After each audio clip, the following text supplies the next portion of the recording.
और तो बात करते हैं असम की। असम का प्रतिबंधित संगठन उल्फा केंद्र सरकार और राज्य सरकार के बीच एक शांति समझौते पर हस्ताक्षर होना है और भारत सरकार की ओर से पूर्वोत्तर में शांति प्रयास की दिशा में ये एक अहम कदम माना जा रहा है। देखिए रिपोर्ट।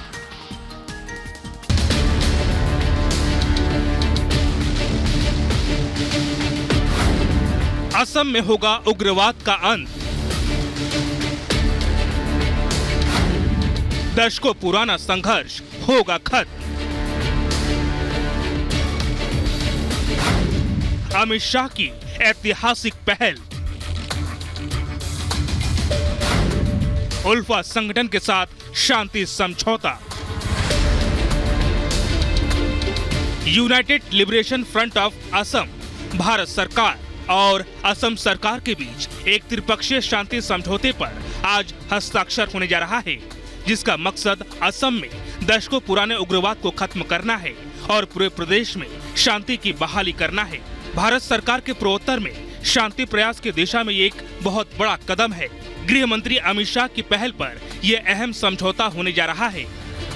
केंद्रीय गृह मंत्री अमित शाह की मौजूदगी में भारत सरकार, असम सरकार और United liberation front of Assam के प्रतिनिधियों के बीच समझौता ज्ञापन पर हस्ताक्षर किए जाएंगे।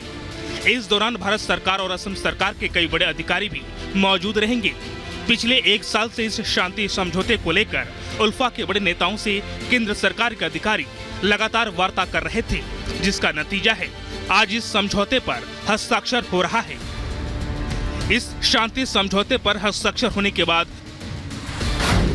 उल्फा के हजारों कैडर सरेंडर करेंगे और मुख्य धारा में शामिल होंगे। उल्फा पिछले कई सालों से उत्तर पूर्व में सुरक्षा बलों के खिलाफ हिंसात्मक संघर्ष कर रहा था। ये समझौता भारत सरकार के लिए बहुत अधिक मायने रखता है। इसका उद्देश्य पूर्वोत्तर राज्य में शांति बहाली का लक्ष्य है। सूत्रों की माने तो इस समझौते में लंबे समय से चले आ रहे सभी मुद्दों का ध्यान रखा जाएगा। देश के पूर्वोत्तर राज्यों में सक्रिय उग्रवादी संगठन उल्फा का गठन 1979 में हुआ था और इसकी सबसे प्रमुख मांग संप्रभु असम की थी। वामपंथी विचारधारा को मानने वाले उल्फा ने हिंसक और तोड़फोड़ की कई बड़ी घटनाओं को अंजाम दिया। 1990 में इस संगठन को प्रतिबंधित घोषित कर दिया गया था। इससे पहले भी उल्फा के साथ भारत सरकार ने कई बार बात करनी चाहिए, लेकिन उल्फा में आपस में टकराव से इस कोशिश में बाधा पैदा होती रही। आखिरकार 2010 में उल्फा दो भागों में बंट गया, जिसमें एक गुट बातचीत के पक्ष में था, दूसरा इसके विरोध में। इस समझौते में असम में स्वदेशी समुदायों के लिए राजनीतिक, आर्थिक और सांस्कृतिक सुरक्षा के प्रावधान भी होंगे। उल्फा के साथ शांति समझौता पूर्वोत्तर में लंबे समय से चले आ रहे उग्रवाद मुद्दे का समाधान केंद्र सरकार के लिए एक बड़ी सफलता हो सकती है। Bureau report, Republic Bharat.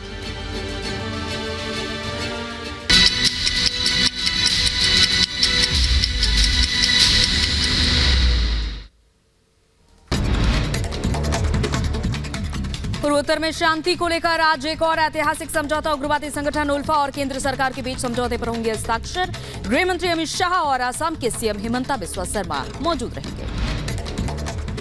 अगले साल अबू धाबी में भव्य हिंदू मंदिर का होगा उद्घाटन। BAPS स्वामीनारायण संस्था ने पीएम मोदी को दिया न्योता। 24 फरवरी को पीएम मोदी करेंगे हिंदू मंदिर का उद्घाटन। दिल्ली में हो रहे मुख्य सचिवों के तीसरे सम्मेलन की आज अध्यक्षता करेंगे प्रधानमंत्री नरेंद्र मोदी। सम्मेलन में भूमि संपत्ति, बिजली, पेयजल, स्वास्थ्य और स्कूली शिक्षा जैसे 5 विषयों पर होगी चर्चा। दिल्ली में आज जेडीयू की 2 बड़ी बैठकें। सुबह 11:30 बजे जेडीयू की राष्ट्रीय कार्यकारिणी की बैठक, दोपहर 3:30 बजे राष्ट्रीय परिषद की होगी बैठक। जल्द भारत आ सकता है मुंबई हमले का मास्टरमाइंड आतंकी हाफिज सईद। भारत ने पाकिस्तान से हाफिज को सौंपने को कहा, सूत्रों से मिली जानकारी।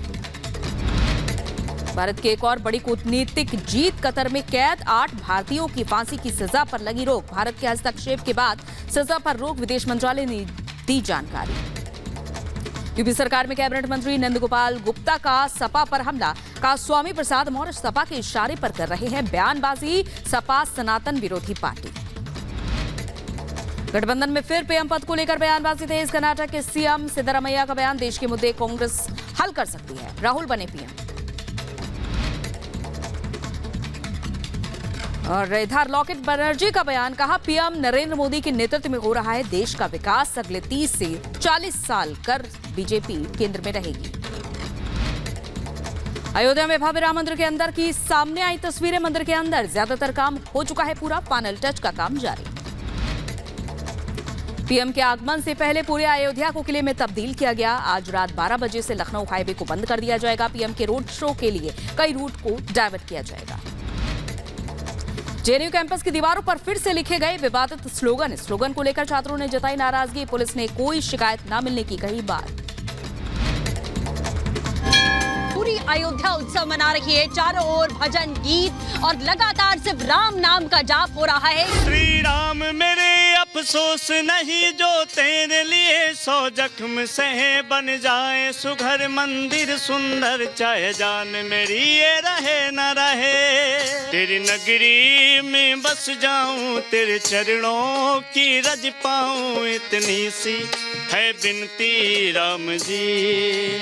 सजी नगरी जे दुल्हन सी, अवध में राम आए हैं।